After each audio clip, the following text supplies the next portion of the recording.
Баршаңызға қайырлы күн. Бүгін сіздермен қазан кебаптың рецептімен бөлісетін боламын. Бұл тағамды отбасымызбен жақсы көреміз. Сіздердің де отбасыларыңыздың көңілінен шығады деген ойдамын. Әсіресе ер адамдарының сүйіп жейтін тағамы.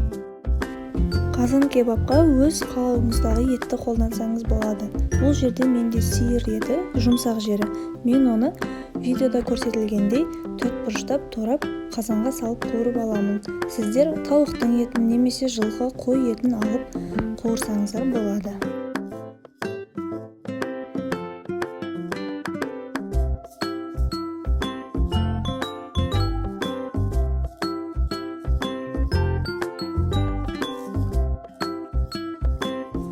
Етімізді қызып тұрған табаға салып, оны суы тартылғанша жақсылап қуырып аламыз.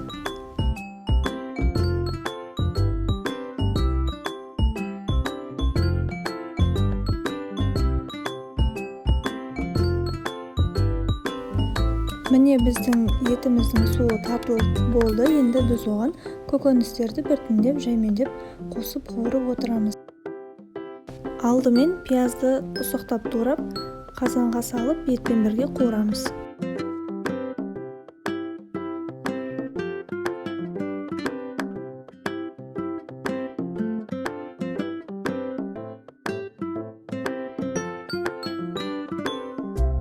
Пиязымыз қуырылып болған соң, оған болгар боршы мен сәбізді қосамыз.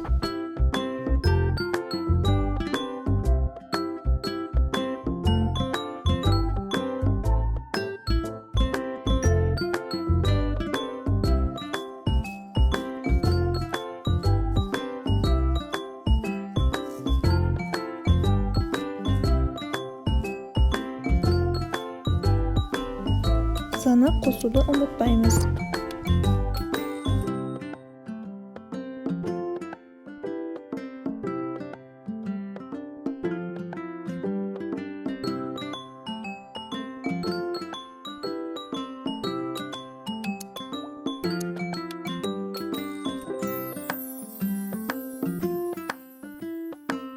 Томат пастасын қуыру үшін алдымен табадан бөлек орын дайындап аламыз. Бір ас қасық томат пастасын 1-2 минуттай қуырып аламыз.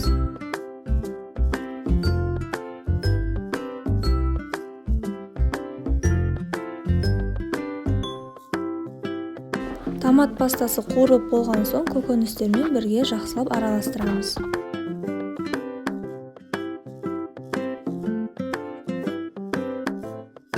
Дәміне қарай тұз, бұрыш қосуды ұмытпаңыздар.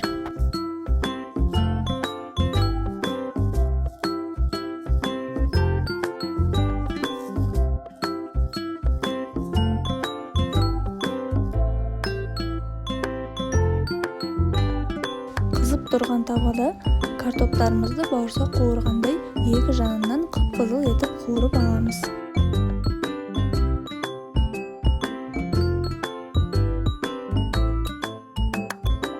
Ет пен көкөніс қуырылып жатқан табаға бір шанаяқ су құямыз.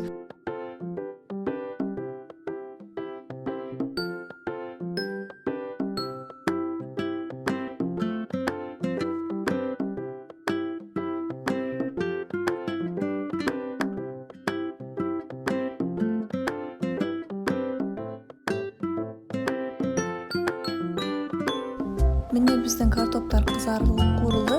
Енді оны ет пен көкөністерге қосамыз.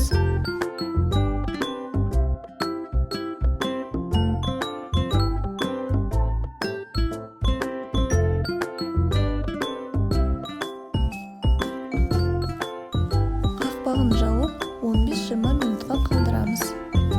Біздің қазан кебап дайын. Астарыңыз дәмді болсын.